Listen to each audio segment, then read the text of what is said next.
Hello everybody les amis, salut, c'est Sébastien sur Actualia, on YouTube et www.actualia.fr. Aujourd'hui sur la chaîne Actualia Tech d'information multimédia, on va parler de monsieur Google qui s'associe à la Linux Foundation, mais pas que.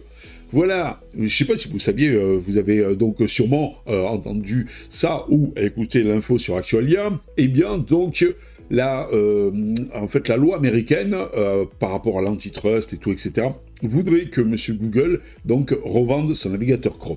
Mais Google, qui a plus d'un tour dans son sac, s'est dit, eh bien, je vais m'associer avec la Linux Foundation, mais pas que, avec Microsoft, avec Meta, vous voyez par là le groupe Facebook, et avec Opera, pour former tout simplement un nouveau groupe de soutien au navigateur basé sur quoi? Sur Chromium, donc Chrome aussi, mais pas que.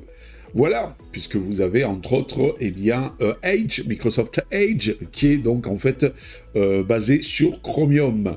Dans un développement majeur pour l'écosystème des navigateurs web, Google a annoncé sa collaboration avec la Linux Foundation, Microsoft, Meta, vous voyez par là le groupe Facebook, et Opera, afin de créer un nouveau groupe de soutien dédié aux navigateurs basés sur Chromium. Et il n'y en a pas qu'un.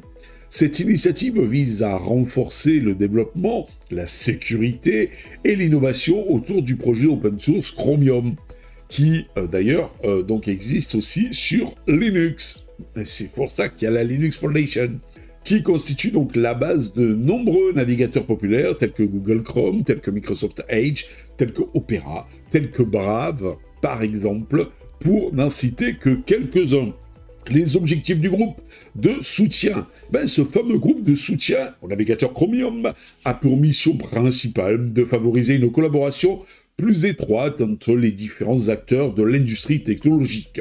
Parmi ces objectifs, eh bien, figure tout simplement, parce que oui, ils se sont quand même fixés des objectifs, l'amélioration de la sécurité, mettre en place des mécanismes de sécurité renforcés, pour protéger les utilisateurs contre les nombreuses cyberattaques, cybermenaces que vous avez sur le web. Et ça, c'est pas mal. S'associer tous ensemble pour améliorer un navigateur et pour qu'il soit le plus secure possible.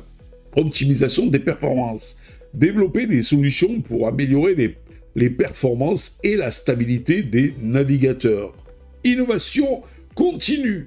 Encourager l'intégration de nouvelles technologies web et de standards ouverts. Vous voyez, ça part d'un bon sentiment, puisque donc ils vont intégrer comme ça des technologies web, qu'elles soient libres ou pas libres, et aussi intégrer les standards ouverts. Donc comme ça, si vous avez un site internet, quel que soit le support que vous allez mettre dessus, en audio-vidéo par exemple, eh bien donc votre navigateur pourra l'ouvrir.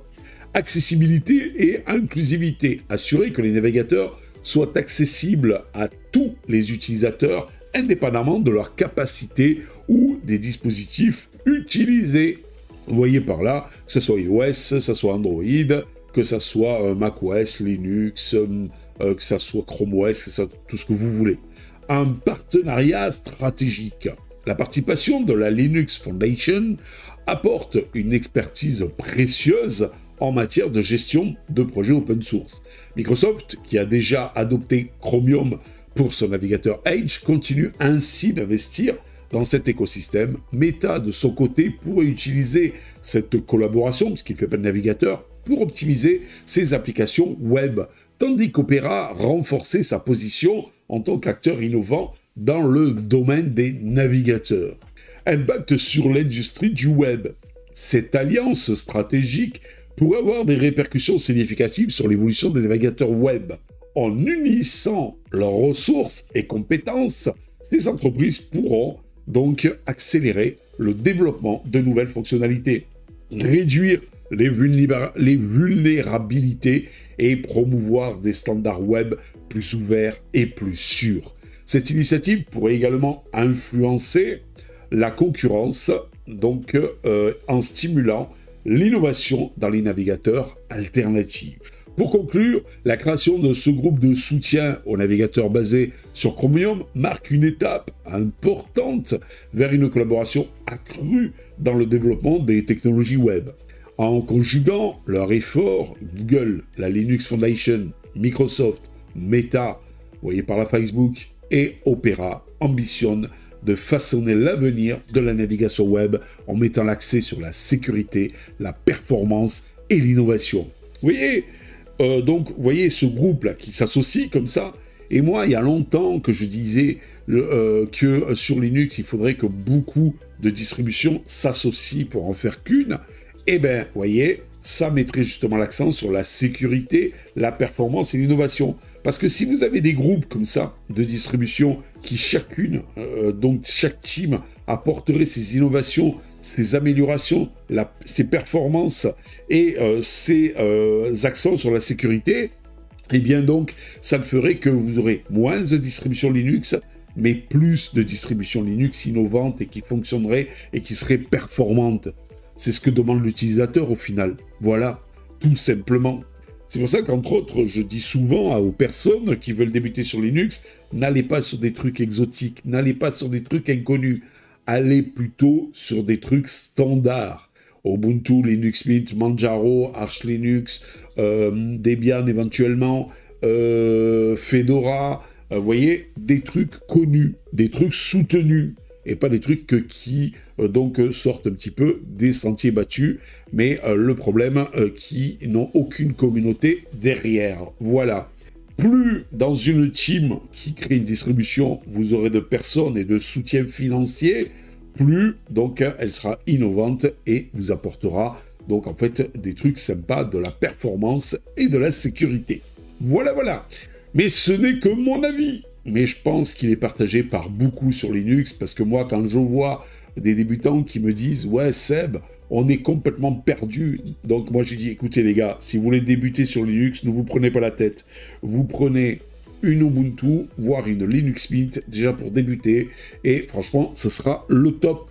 Parce que c'est, faut dire ce qui est, des distributions, surtout la Linux Mint, sans prise de tête pour démarrer sur Linux. Et après, une fois que vous avez de la bouteille, et vous pouvez passer sur des distributions un peu plus, je dirais, pour des utilisateurs un peu plus avertis. Voilà. Mais vous pouvez tout à fait même rester sur Linux, parce que sur Linux, que vous soyez donc averti ou pas, eh ben, vous pouvez tout simplement vous éclater, parce que Linux reste Linux, que ce soit Linux Mint ou Arch Linux, par exemple. Voilà. Allez, j'espère que vous avez aimé ces petites vidéos. N'oubliez pas le pouce en l'air, n'oubliez pas de vous abonner. Tout ça, vous le savez, c'est complètement gratuit et ça permet de nous encourager dans cette belle aventure multimédia. Oh, ciao les amis. Bye bye. Si vous avez aimé cette vidéo, abonnez-vous, mettez un pouce en l'air et partagez cette vidéo. Merci, cela fait toujours plaisir.